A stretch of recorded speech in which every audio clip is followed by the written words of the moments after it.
This video is about two things.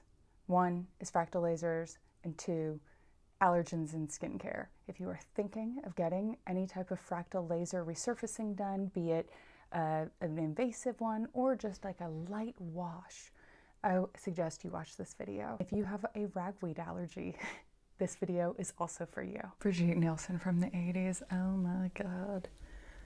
Like I look like I'm off Dynasty. How dare you steal my seventh husband? This channel has always been about skincare and beauty. It always will be about both. I love both of them for very different reasons. Makeup is like fun and playful and like not serious at all, and just a side passion hobby that is enjoyable. Like, I don't even wear that much makeup during my normal day-to-day, but I still love it and always have since I was a little girl. Skincare, on the other hand, is deadly serious. I take that very seriously. It is like a science project to be attacked. I'm methodical about it. I love the science behind it. It is truly one of my passions. You'll notice that I haven't done as much skincare stuff lately because I have been dealing with some crazy skincare stuff.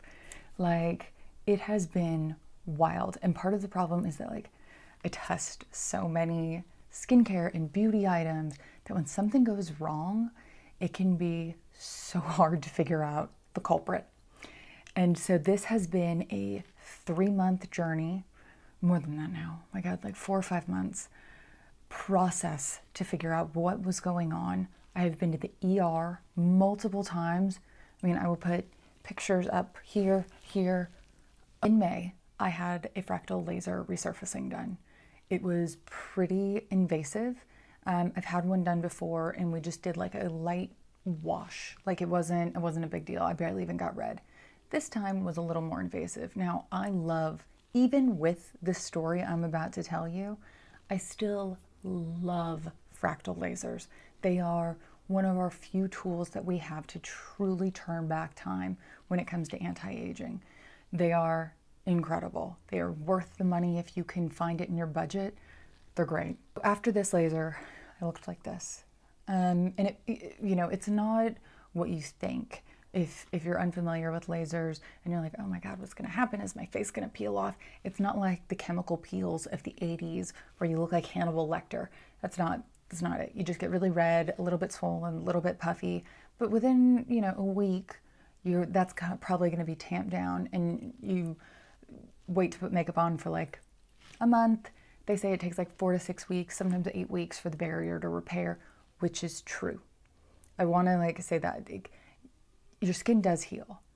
However, what happened to me was that even once my barrier healed, the allergies that I already have, the seasonal allergies that I have, were amplified in ways that I have never experienced before. I have never in my life prior to all of this had an allergic reaction to a makeup or a skincare product. So this was like crazy. I've never experienced this. In fact, when it first started happening, I was blaming seasonal allergies because I went to a friend's house in the woods and it was the middle of allergy season, and I thought I was just having a severe allergic reaction from the pollen, not from the makeup that I was testing that week. I have a ragweed allergy, which is very common. A lot of people in the US have ragweed allergies. What had happened was, after that laser, anything that I put on my skin that had ragweed family, ragweed derivative ingredients in it caused an allergic reaction. Some of them were new, but a lot of them were also products that I'd been using for a while. So that was even more confusing. So, and the thing about the ragweed ingredients, they are plentiful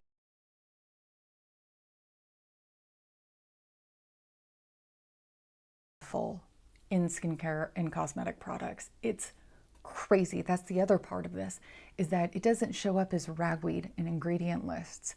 There are like 10 different ingredients and they all show up differently. Sometimes they say the regular layperson name, and sometimes they use the scientific name, so you got to search that to figure out what that is.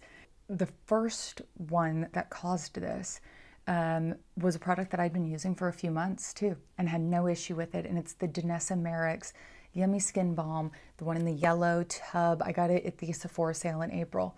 It's a solid state balm moisturizer. I put it on before makeup. Love that product. I'm not saying that you shouldn't buy these products. I'm just talking about these are the ones that cause me to have an allergic reaction. It doesn't show up as ragweed in the ingredient list there. It shows up as blue tansy.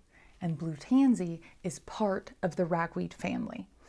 At the same time, I was also testing the Farah Humidi new foundation, which is beautiful and I love it. It's a little pricey for what you get size-wise, but the formula is very cool.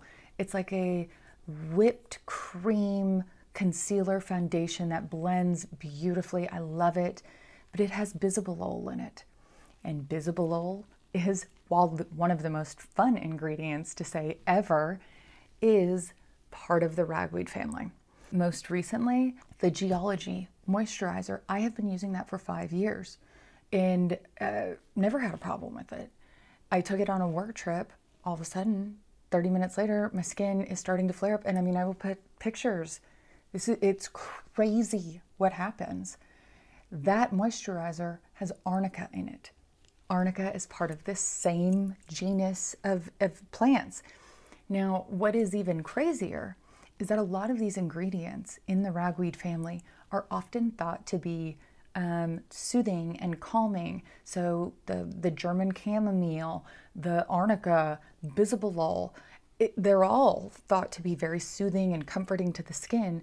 But after my skin barrier was damaged from the laser, my skin can't handle these ingredients anymore. Despite all of this though, I am still a huge advocate for lasers.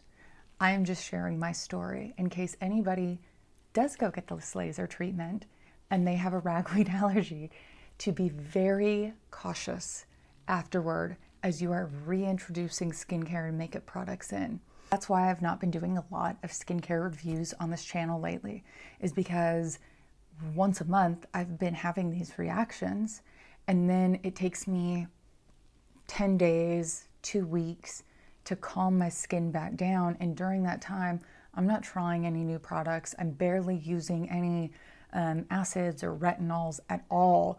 It is like a matter of using the most basic, comforting creams that I can find. And unfortunately, a lot of the good moisturizers have these ingredients in them.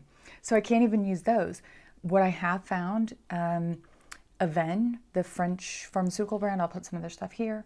And then also Skin Fix. My Skin Fix barrier cream is one of the few barrier creams that does not have any of these ingredients in it. And I was able to use that. And the Prequel cleanser, yeah, I could use that still. But outside of that, I had to like take a break on my face from everything. So now that I feel like I've been able to get my hands around this, what all of the ingredients are now, what their scientific names are, and I can look out for them. So I can get back on the skincare horse. Thank you for listening to my story. If you have any questions, feel free to send me a message. Okay, now let me get back to my dynasty drama.